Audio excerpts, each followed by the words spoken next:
In at least 4 of the 6 states that are in question have recall petitions that are available, and citizens in those states can start those petitions and say, you know what, if there is a member of any party who is an elected official, who's in the state legislature, or who's the governor, who's not willing to take this seriously and genuinely uphold and protect the law and the rule of law and the Constitution, we can recall them and we can say, no, we are going to alter the people who are in our government because clearly they have failed us. Today we sit down with constitutional law attorney Jenna Ellis, a member of the Trump campaign legal team, to get an update on their legal efforts and what she expects the future holds. This is American Thought Leaders, and I'm Jan Jekielek. Jenna Ellis, such a pleasure to have you on American Thought Leaders. Thank you very much for having me. So Jenna, why don't I just pick your brain to start with? You know, from the campaign perspective, where are we at right now? Yeah, absolutely. It's an important question. And I think since November 3rd, the mainstream media has tried to just say at every step of the way, this is hopeless for Donald Trump. He should just concede. They've been trying to push Joe Biden, through to the finish line. But this fight is not over yet, not by a long shot. So we're following the process that's laid out in the U.S. Constitution, designed specifically by our founding fathers to make sure that corrupted elections don't prevail. And so although we have December 14th, just this past Monday, where the different slate of delegates came in those 6 states that were challenging, the GOP delegates also showed up and cast their votes. That's happened before in U.S. history, where there have been 2 slates of delegates and there's been controversy over the outcome of a particular state's election and how they sent their delegates right up into the day where they go to Congress. And so the date of ultimate significance, as the Supreme Court recognized, is January 6th, when Congress actually receives and counts and certifies the Electoral College. So at this point, what the campaign is doing and the legal team for the president, we are still pushing for election integrity to make sure that every legal vote is counted and counted fairly. There is still plenty of time for the state legislatures to do their constitutionally mandated job by making sure that the delegates that they send and they certify are the correct slate. Well, so exactly, there are these competing slates of delegates for a number of states, but how does that actually work, let's say on the 6th or even before that? Like what scenarios are you imagining here? So, for example, what can and should happen is that when you have a state like, say, Pennsylvania, one of the most interesting things that came out of the Texas versus Pennsylvania filing in the Supreme Court, even though in my view and a lot of constitutional experts' view, that was wrongfully dismissed out of hand without hearing out of the Supreme Court.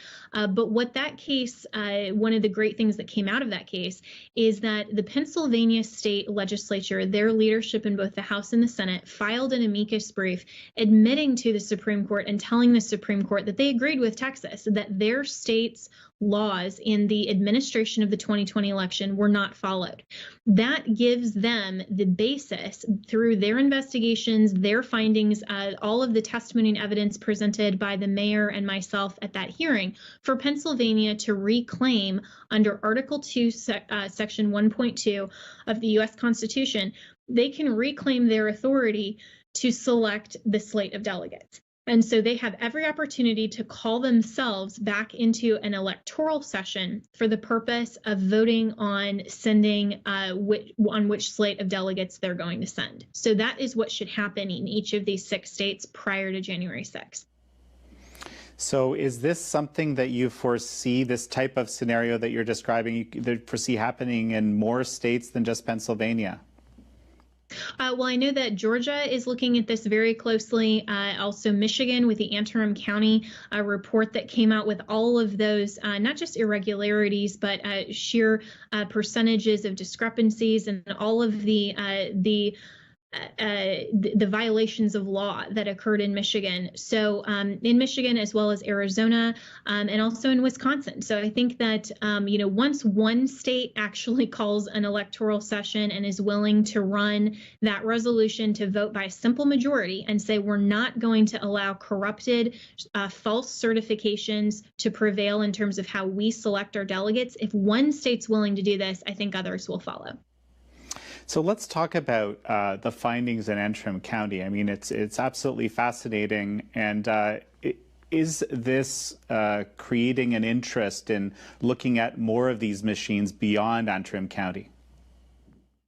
Absolutely, and it should, because of course, with these 22 machines and seeing all of what's come out in this report, when we know that Dominion voting systems and their machines are in at least 29 states, it's then incumbent upon those states to do their own audits. I testified actually in my home state of Colorado yesterday on an election integrity hearing that my state has been using Dominion voting machines, and my request to them, to the state legislature, is do your own election integrity check. It's incumbent upon the state legislatures to make sure that we're not removing safeguards from election integrity. Do their own audit, look into these machines, look at the mail-in voting system in Colorado, look at ballot harvesting, look at the laws, look at the administration. And the pushback, of course, from Democrats is, we're fine, nothing to see here. And I said, well, if you're so concerned about transparency and honesty, and if that conclusory statement is correct, then you'll have no problem investigating this and making sure that the American people, and particularly Colorado voters, are assured that everything is free and fair in Colorado. And I think that every other state in the union really needs to take a hard look at their own election laws and the election administration to make sure that what's happened in these 6 states never happens again in America. Well, and so are you hearing any, further, I guess, rumblings around these machines actually being looked at in these other states? And furthermore, if there is more of this kind of, I guess, extensive errors, so to speak, found on the machines, what are the remedies for that?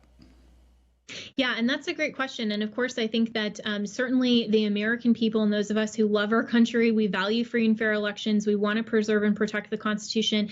There are at least 74 million Americans that voted for President Trump because they want to protect America. And it's incumbent, though, upon every American, regardless of who you voted for, whether or not you like the outcome of this election, to stop any cheating, to stop any lawlessness, to stop anything that runs afoul of the U.S. Constitution, to make sure to protect free and fair elections. And so I think there is a movement and among the American people who really want to get to the bottom of these questions. And so, like I said to the Colorado State Legislature yesterday, if your investigation of the Colorado machines, for example, doesn't yield any sort of anomalies or problems, then great. Then we rest assured in that investigation and in the results of that investigation.